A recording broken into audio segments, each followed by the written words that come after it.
인간은 치유가 필요한 존재입니다.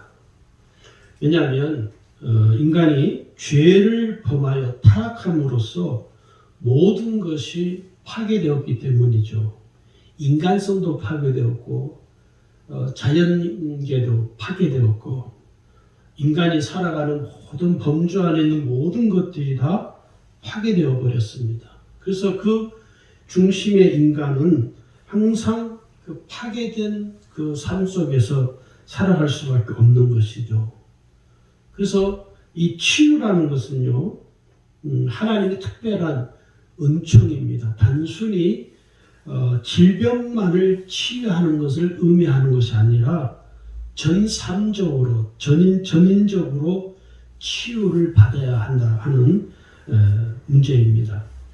그래서 오늘 구원받은 우리에게 있어서 치유는요, 단순히 어떤 기적을 행하고 이적을 체험하는 것보다 훨씬 더 큰 범위를 가지고 있다는 것을 우리가 성경을 보면서 잘 깨닫게 되는 것이죠. 또 하나는 왜 우리가 치유를 받아야 되냐면 말씀의 결론이기도 한데 온전한 그리스도인으로 살기 위해서는요, 치유받는 은혜를 경험해야 됩니다. 이게 대단히 중요한 우리의 주제이기도 한데 왜 그러냐면 우리가 영과 혼과 육이 치유받지 못한 채 가게 되면 온전한 삶을 살아갈 수가 없습니다. 그래서 신앙생활에 큰 문제가 발생한다 하는 것이죠. 오늘 우리가 어떤 단적인 예로 오늘 세상 사람들에게 많은 그리스도인들이 손가락질을 받죠. 욕을 먹기도 하고 비난을 받는 이유가 뭡니까? 치유되지 못한 채 살아가는 우리 신앙인들의 일그러진 모습을 단적인 예로 잘 보여주기도 하는 것입니다. 그래서 오늘 우리에게 있어서 이 치유라는 것은 특별한 기적을 체험하는 것이 아니라 단순히 육신의 질병만을 고치는 것이 아니라는 사실을 잘 마음에 먼저 전제를 하고 오늘 말씀을 좀 들으셔야 됩니다. 치유의 은혜를 우리가 경험하기 위해서는요, 우리가 가장 기본적으로 이 세 가지를 좀 알고 있어야 됩니다. 그게 뭐냐면 첫 번째는 유일한 구원자이신 예수 그리스도를 알아야 됩니다. 예수님이 유일하신 구원자이시라는 이 사실을 우리가 잘 깨달아야 한다는 것이죠. 다시 말해서 예수 그리스도를 내가 어떻게 믿고 고백하느냐에 따라서 치유의 은혜를 경험할 수 있느냐 하지 못하느냐가 결정이 되어지기 때문에 그렇습니다. 요한복음 14장 6절에 가면 예수님이 하신 말씀이죠. 내가 곧 길이요 진리요 생명이니 나로 말미암지 않고는 아버지께로 올 자가 없느니라. 여기 뭐라고 말씀하냐면 예수님을 통하지 않고는 하나님 아버지께 이를 자가 없다는 것이죠. 또 요한복음 6장 35절에 가면요. 내가 곧 생명의 떡이니 내게 오는 자는 결코 줄이지 아니할 터요 나를 믿는 자는 영원히 목마르지 아니하리라 이렇게 말씀합니다. 그러니까 곧 예수님이 생명이시라는 이야기죠. 그러니까 우리의 생명이신 예수 그리스도를 통해서 하나님 아버지께서 우리에게 베풀어 주시는 그 은혜를 경험하게 된다는 것입니다. 반드시 예수 그리스도를 통해서 하나님께서 오늘 우리에게 베풀어 주시는 치유의 은혜를 경험하게 된다는 것이죠. 왜요? 예수님이 우리에게 영원히 목마르지 아니하는 생수와 같은 은혜를 주시겠다는 것입니다. 오직 예수 그리스도를 통해서 하나님 아버지의 은혜를 우리가 경험하게 된다는 이야기죠. 두 번째는요, 알아야 될 게 뭐냐면 인생의 고통을 해결하신 예수 그리스도이십니다.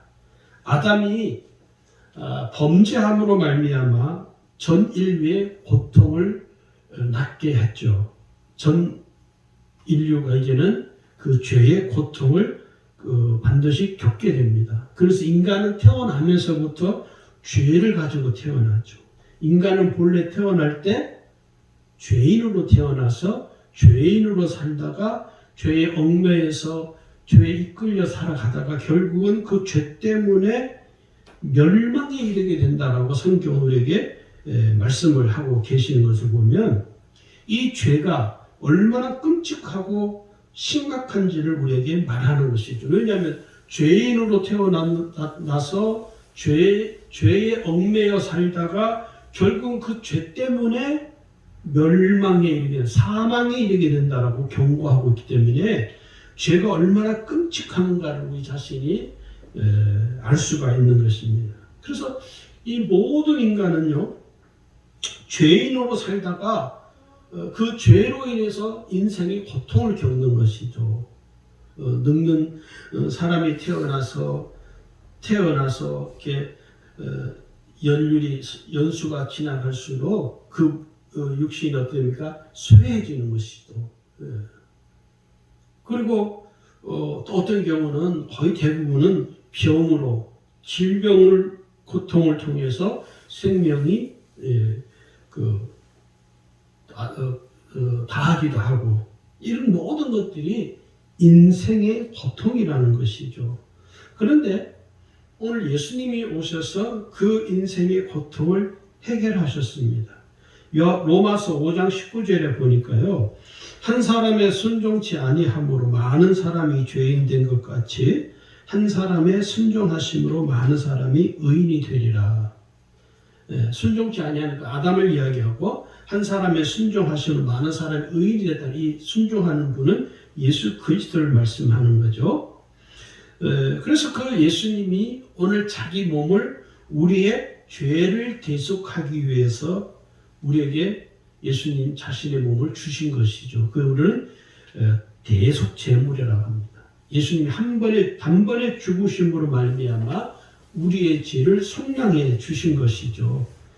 그래서 죄로 말미암아 멸망, 사망에 이르게 되는 그 죄인된 인간을 예수님께서 십자가에 죽으심으로 말미암아 그 죄의 문제를 근본적으로 해결해 주셨습니다. 그래서 예수님을 믿는 사람, 예수님은 나의 구주 나의 하나님이십니다라고 믿고 고백하는 사람에게는 죄에 이끌려 살지 않고 죄로 인해서 멸망에 이르게 되지 않는다는 것입니다. 왜요? 이미 예수님이 우리에게 그 죄로 말미암아 멸망에 이르는 문제를 해결해 버렸기 때문에 예수를 믿음으로 인해서 우리는 이제 그 고통에서 자유게 되는 것이죠. 이 자유게 된다는 말이 무슨 말이냐면 이제는 다시는 죄에 얽매여 살지 않는 것, 이게 자유를 말하는 것입니다. 그 다음에 세 번째는요, 사랑하시는 예수 그리스도입니다. 예수님은 사랑의 구주이십니다. 예수님께서 죄인을 사랑하시는 그 결정적인 증거가 뭐냐면 십자가이죠. 예수님 만약에 죄인된 우리를 사랑하시는 그 증거가 사랑하시는 그 사랑이 없었다면 예수님은 굳이 십자가를 짊어질 필요가 없는 것이죠. 그런데 예수님께서 그 십자가를 짊어지시고 죽으심으로 인해서 우리를 사랑하시는, 죄인을 사랑하시는 그 증거를 우리에게 보여준 것이죠. 그래서 그 예수를 믿는 자, 그 예수 그리스도의 사랑을 힘입는 자는 구원받게 되는 것이죠. 오늘 예수님만큼 예수님 이상으로 우리를 사랑하는 자가 없습니다. 아무리 이 세상에 사랑이 많다, 세상 사람들이 사랑 얼마나 많이 노래 중에 사랑이라는 주제가 들어간 노래가 거의 대부분이래요. 젊은이들도 매일 그 사랑에 관한 노래를 하죠. 근데 예수님만큼 사랑하시는 이가 이 세상에는 없다는 것입니다. 왜냐? 이 세상에서 나를 대신해서 죽을 수 있는 사람은 단 한 명도 없습니다. 참 아이러니하죠. 그렇게 그냥 사랑한다고 서로 죽고 못 사니 하던 사람들도요, 서로 관계가 갈등이 생기고 그러면요, 언제 사랑했냐는 듯이 제 갈 길로 뿔뿔이 흩어져 버리는 것이죠. 그런데 예수님은 지금도 여전히 오늘 저와 여러분을 사랑하시고 계시는 것입니다. 여기 예수님께서 우리를 사랑한 확증이 증거가 있다라고 로마서 5장 8절에 기록을 하고 있습니다. 거기 보니까요. 우리가 아직 죄인 되었을 때에 그리스도께서 우리를 위하여 죽으심으로 하나님께서 우리에게 대한 자기의 사랑을 확증하셨느니라. 얼마나 이 말씀이 은혜가 되는지. 하나님이 예수 그리스도께서 우리를 위하여 죽으심으로 하나님께서 우리에게 대한 사랑의 확증을 보여주셨다는 거예요. 이것처럼 더 큰 은혜는 없죠. 자, 그렇다면 우리가 왜 이 치유의 은혜를 경험해야 되느냐. 서두에서도 말씀드린 것처럼 치유는 단순히 육신의 질병만을 치유하는 것이 아니라는 것을 제가 말씀을 드렸습니다. 왜 우리에게 이 치유가 필요하느냐면 첫 번째는 치유는 하나님의 뜻이기 때문입니다. 구원받은 우리가 치유의 은혜를 경험하는 것은 하나님의 뜻이라고 출애굽기 15장 26절에 기록을 하고 있습니다. 네. 너희에게 나는 너희를 치료하는 여호와임이니라. 하나님은 치료하시는, 우리의 모든 것을 치료하시는, 영적으로도 그렇고 정서적으로도 그렇고 심리적으로도 그렇고 육신적으로도 그렇고 우리의 성품적으로도 그렇고 우리의 내적인 모든 갈등에 있어서도 하나님은 우리를 온전히 치유하시고자 하는 것이 하나님의 뜻이라는 것입니다. 그래서 이 치유는요, 한번 치유받아서 끝나는 문제가 아니라 계속적으로 치유를 받는 것입니다. 계속적으로. 많은 분들이 그런 이야기를 해요. 아니, 예수를 믿었으면 됐지 뭘 또 치유받고 말고 또 하느냐고. 잘 몰라서 그러시는 거예요. 여러분, 아기가 태어나자마자 막 걸어다니고 뛰어다니는 게 아니잖아요. 그죠? 처음에는 뻗고 기어다니다가 무릎으로 기다가 조금 더 막 일어서려고 온갖 몸부림치다가 또 걷게 되고 한 10발자국 걷다가 또 한 50발자국 걷고 이게 순서가 있는 것이죠. 그 과정 속에서 아이가 어려움을 본인이 겪기도 하는 것이죠. 똑같습니다. 신앙도 오늘 치유받는 이 문제도 똑같습니다. 왜냐하면 우리가 예수를 믿었다고 해서 우리가 완전한 자가 되는 게 아닙니다. 예수 믿었다고 해서 내 성품이 막 완전한 성품이 되는 문제가 아니고, 내가 예수 믿었다고 해서 내가 정서적으로 완전한 사람이 되는 게 아니고, 예수 믿었다고 해서 내가 심리적으로 아주 완전한 사람이 되는 게 아니거든요. 예수 믿어도 여전히 구원의 은혜를 받았음에도 불구하고 여전히 심리적으로 불안하고 정서적으로 불안하고 영적으로 혼돈스러운 그런 상태가 계속 가는 거예요. 그래서 신앙생활에 수많은 이 갈등들이 생기거든요. 사람과의 관계에서도 갈등이 생기고, 가정 안에서도 갈등이 끊임없이 일어나잖아요. 왜 그러냐? 치유받아야 되는데 치유받지 못한 채 살기 때문에 맨 갈등하는 거예요. 서로 으르렁거리고 감사하지 못하고 서로 막 왜 그래요? 완전하지 못하다는 것을, 치유가 필요한 존재라는 사실을 우리는 갈등이라는 과정을 통해서 깨달아야 한다는 것입니다. 하나님은요, 그렇게 갈등하는 우리를 치유하시기를 원하십니다. 근데 대부분 성도들은 이 사실을 잘 인지하지 못하고 있다는데 문제가 심각하죠. 사실은. 그래서 오늘 두 번째는요, 치유의 은혜를 통해서 풍성한 삶을 경험하기 때문에 치유받아야 됩니다. 내가 치유받으면 치유받은 만큼 내 삶 속에서 풍성한 은혜를 경험하게 됩니다. 은혜를 깊이 경험하려면요, 내 속에 있는 이 치유받아야 할 것들이 많아질수록 내 삶이 풍성해져요. 틀림없습니다. 그러니까 은혜가 빈약하다는 말은 내가 치유받아야 할 영역이 거의 희박하다는 것이군요. 치유의 은혜를 많이 경험한 사람일수록요, 삶이 풍성해집니다. 그게 참 신기하죠. 요한복음 10장 10절에 말씀하는 것처럼 오늘 주님은 우리에게 뭘 주기를 원하시냐면 생명을 주시되 풍성히 주고자 하는 것이 주님의 뜻입니다. 그런데 우리가 그 풍성한 은혜의 삶을 살지 못하는 것은요, 내가 치유받지 못해서 생겨나는 문제인 것이죠. 우리가 이것을 잘 말씀을 통해서 깨달아야 합니다. 그 다음에 세 번째는요, 예수 그리스도의 전 사역은 치유 사역입니다. 예수님의 공생의 사역에서 치유 사역이요, 약 60% 이상을 차지하고 있습니다. 예수님은 가장 중요한 건 가르치고 전파하고 치유하고, 이 세 가지를 항상 예수님의 공생의 사역에서 항상 세 가지가 이 삼각 트라이앵글처럼 항상 같이 했어요. 가르치고 전파하고 치유하고, 이게 예수님의 3대 사역이라고도 하죠.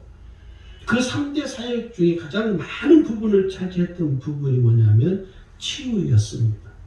그래서 예수님 항상 어딜 가든지 누구와 있든지 항상 이 치유의 은총을, 치유의 기적을 예수님이 행하셨던 것입니다. 그러니까 오늘 교회 안에서 어떤 치유를 말하고 치유 사역을 이야기하는 것을 이렇게 조금 멸시하는 것은요, 예수님의 이 공생의 사역을 이해하지 못해서 생겨나는 이 무지이기도 합니다. 그래서 저는 이 치유라는 사역을 단순히 질병만을 치유하는 이 의미에서 이제 벗어나서 우리의 삶의 전 영역에서, 나의 이 모든 삶의 영역에 있어서 우리가 치유를 생각하고 치유 사역을 해야 한다 하는 것이죠. 네 번째는요, 예수님께서 모든 저주를 대신 담당하셨습니다. 오늘 읽은 이 본문이 그 말씀의 근간이 되죠. 이사야 53장 5절을 그가 찔림은 우리의 허물을 인하며 그가 상함은 우리의 죄악을 인함이라. 그가 징계를 받음으로 우리가 평화를 누리고 그가 채찍에 맞음으로 우리가 나음을 입었도다. 처음에도 말씀드렸지만 단순히 육신의 질병만을 의미하지 않는다고 그랬습니다. 예수님, 하나님께서는 오늘 예수 그리스도가 채찍에 맞음으로 우리의 허물을 위해서 맞으시고 우리의 죄악을 위하여 맞으시고 우리에게 평안을 주시어서 우리에게 은혜를 주시기 위해서 그 징계를 받았다는 것이죠. 그리고 예수님이 채찍에 맞음으로써 우리의 연약함을 위하여 채찍에 맞으심으로 나음을 입은 것이죠. 그래서 정말 온전히 예수 그리스도의 은혜를 깨닫는 사람은요, 본인의 어떤 영역에서든지 치유를 경험하게 됩니다. 이것을 우리가 그래서 이 시대에는 전에는 그렇지 않았지만 요즘은 이제 한 몇 년 오래전 한 10년 전인가요? 제가 한 10년 전에 더 됐네요. 제가 신학교 다닐 때 교수님 그 이야기를 하시더라고요. 일본 그때 당시에는 그 교수님께서 하시는 말씀이, 일본에는 이 상담 심리사들이 별로 없다고 그래요. 왜 그러냐면은 그 사람들은 자기가 어떤 어려움이 있어도 자기 어려움을 다른 사람한테 말하는 것을 별로 이렇게 싫어하는, 꺼리는 그런 문화래요. 왜냐하면 남에게 피해를 준다 생각해서. 그래서 자기 혼자 끙끙 앓다가 그 문제를 해결하지 못하고 극단적인 방법을 택하기도 하고.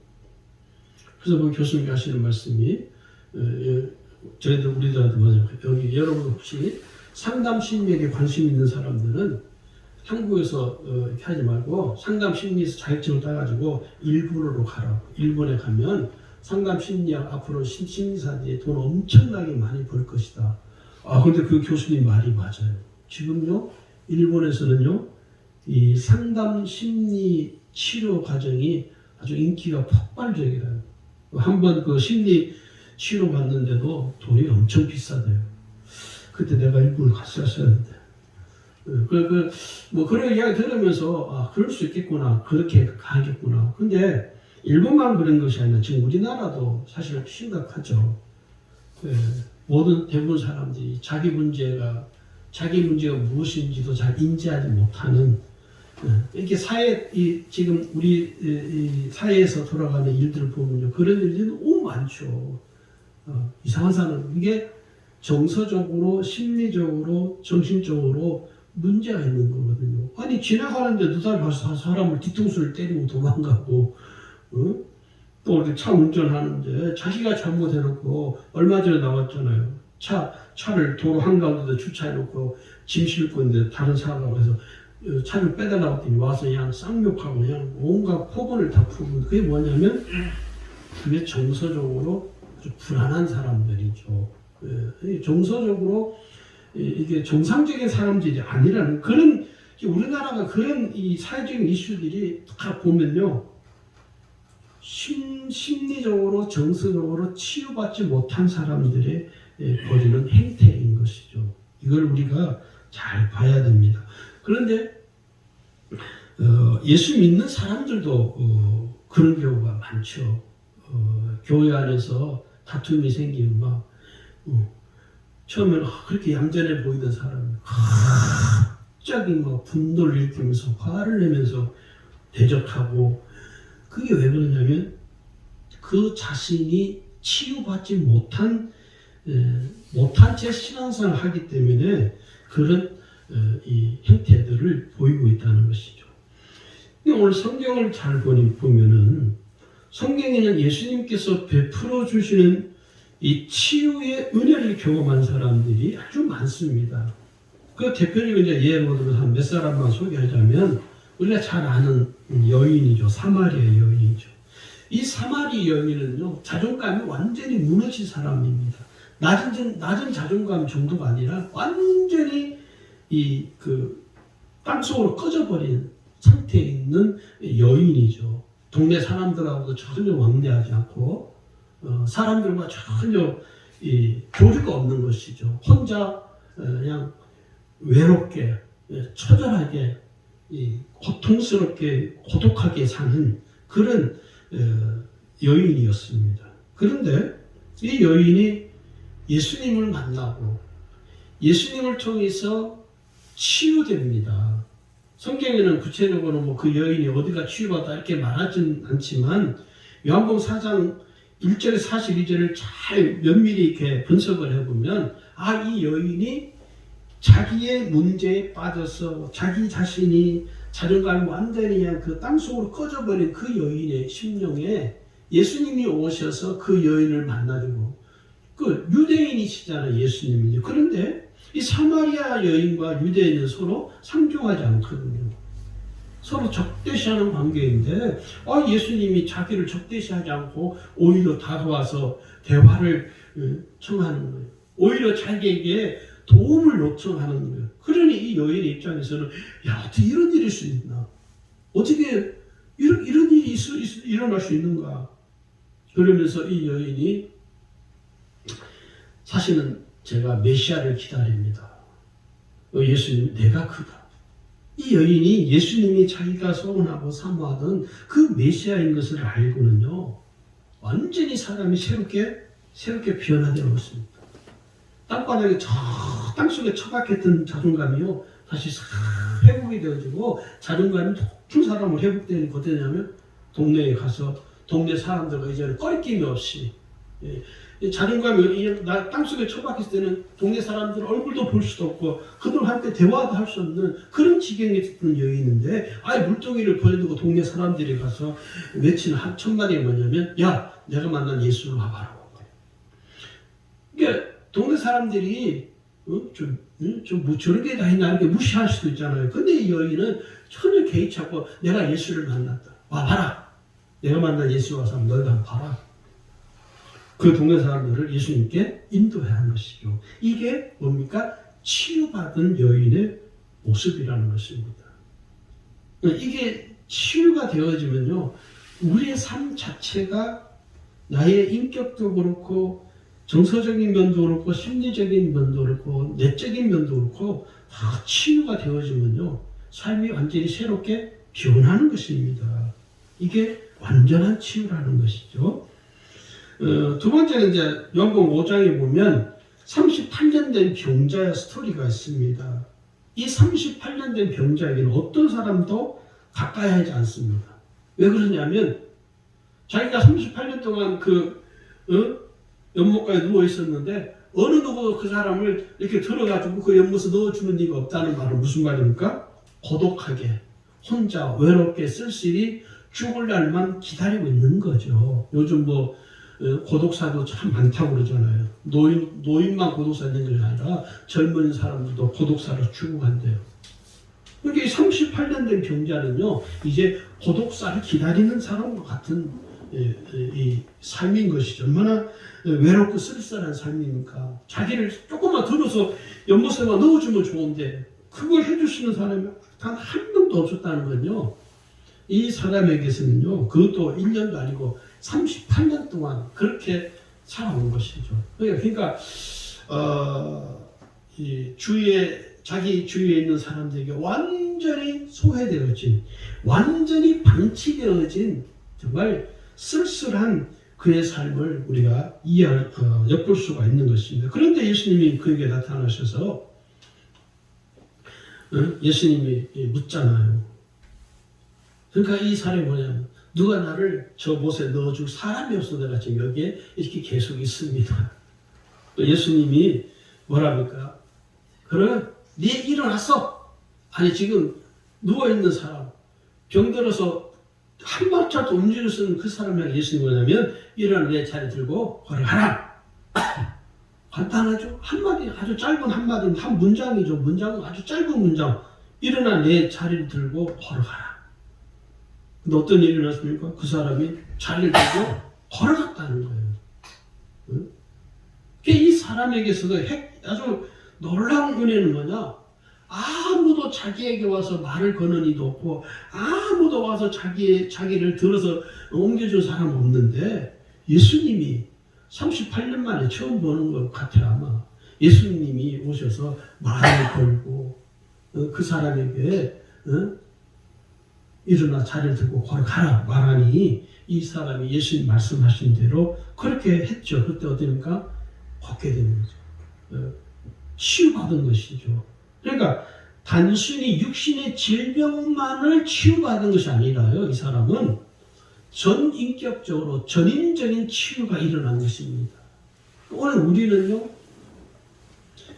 내가 육신의 질병이 없으면 나는 치유받을 필요 없다라고 착각을 합니다. 아니요.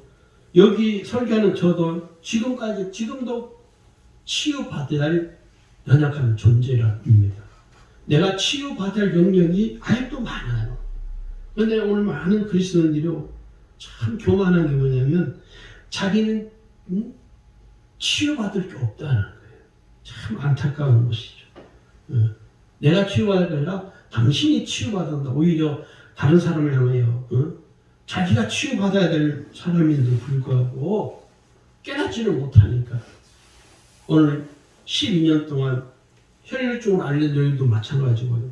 사마리 여인도 마찬가지고 38년 된 이 병자도 마찬가지죠.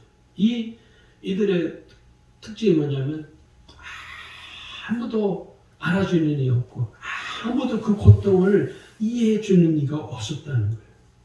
그런데 이들이 예수 그리스도를 만남으로 자기를 이해해 주고 자기의 처지를 불쌍히 여기시는 그 예수님을 통해서 치유를 받으면서 삶이 완전히 180도로 새롭게 변화된 것입니다.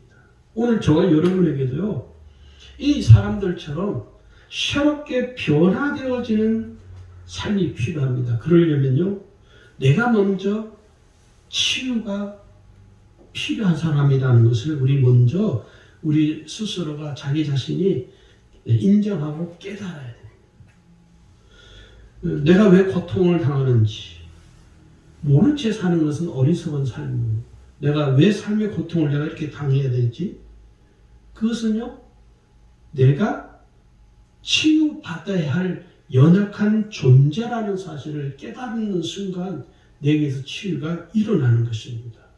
그리고 하나님께서 오늘 우리를 통해서 치유의 은혜를 경험하는 삶을 살아가기를 원한다는 사실을 여러분 깨달으시고 치유의 은혜를 저와 여러분이 늘 경험하는 삶이 되시길 주의 이름으로 축원합니다.